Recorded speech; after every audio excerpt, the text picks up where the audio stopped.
Students, इस video में हम कैल्शियम कार्बोनेट और कैल्शियम सल्फेट के बारे में पढ़ेंगे। तो चलिए शुरू करते हैं कैल्शियम कार्बोनेट से, जिसका फॉर्मूला होता है CaCO3। इसको हम लाइम स्टोन भी कहते हैं क्योंकि कैल्शियम कार्बोनेट नेचर में हमें लाइम स्टोन के फॉर्म में मिलता है। इसके अलावा यह हमें मार्बल्स के फॉर्म में भी मिलता है। इसको हम चौक के तौर पर भी यूज करते हैं। कैल्शियम कार्बोनेट को लैब में प्रिपेयर करने के लिए हम कैल्शियम हाइड्रोक्साइड में CO2 पास करते हैं।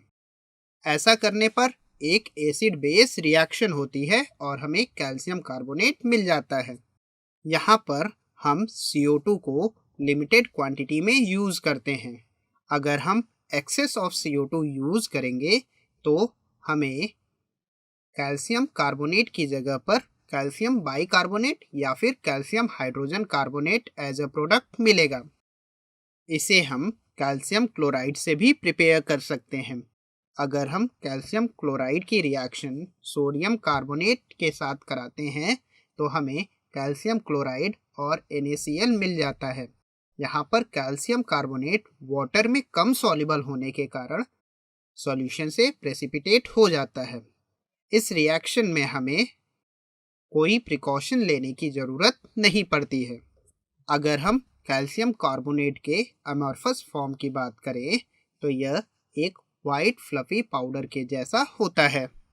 इसकी सॉल्युबिलिटी वाटर में बहुत ही कम होती है और इसीलिए ये वाटर में जब भी बनता है तो मिल्की अपीयरेंस प्रोवाइड करता है। अगर हम कैल्शियम कार्बोनेट को हीट करें तो यह डिकम्पोज होकर हमें कैल्शियम ऑक्साइड और CO2 गैस देता है। वहीं अगर हम इसकी रिएक्शन एसिड्स के साथ कराएं तो यह कार्बन डाइऑक्साइड गैस लिबरेट करता है।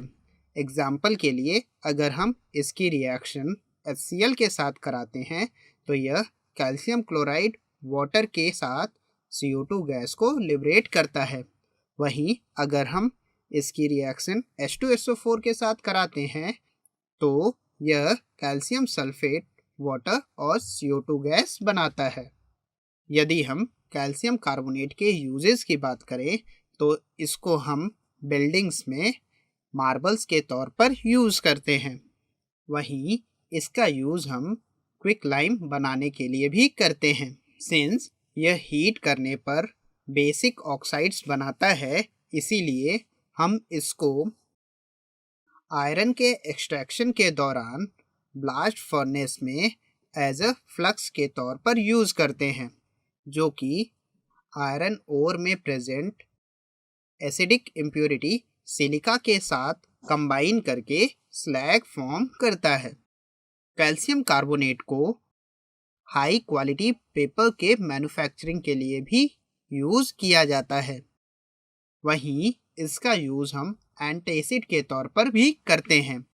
कैल्शियम कार्बोनेट को टूथपेस्ट में अब्रेसिव की तरह यूज़ किया जाता है। सेम रीज़न से इसको हम च्युइंगम्स में भी यूज़ करते हैं और इसका यूज़ हम कैल्शियम कार्बोनेट का यूज़ हम कॉस्मेटिक्स में एज ए फिलर भी करते हैं।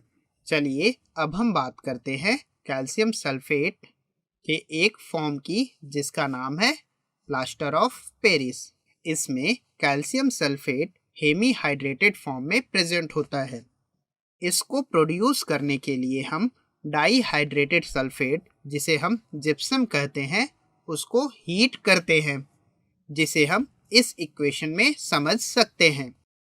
वहीं अगर हम जिप्सम को 393 केल्विन से ज़्यादा हीट करते हैं तो यह सारे वाटर ऑफ क्रिस्टलाइजेशन को लूज करके एनहाइड्रस कैल्शियम सल्फेट बनाता है, जिसे हम डेड बर्न प्लास्टर भी कहते हैं। यदि हम इसको वाटर के साथ मिक्स करते हैं तो यह एक प्लास्टिक मास फॉर्म करता है, जो कि 5 से 10 मिनट में सेट होकर एक हार्ड सॉलिड बनाता है। और यही मेन रीज़न होता है कि हम कैल्शियम सल्फेट या फिर कहें प्लास्टर ऑफ पेरिस का यूज़ बिल्डिंग्स के डेकोरेशन के लिए करते हैं। साथ ही साथ इसका यूज़ हम बोन फ्रैक्चर के केस में ऑर्गन्स को इमोबलाइज करने के लिए करते हैं। और इसके सेट होने की प्रॉपर्टी के कारण ही इसको हम स्कल्पचर्स बनाने में भी यूज़ करते हैं। कैल्शियम सल्फेट को हम डेंटिस्ट्री में भी यूज़ करते हैं।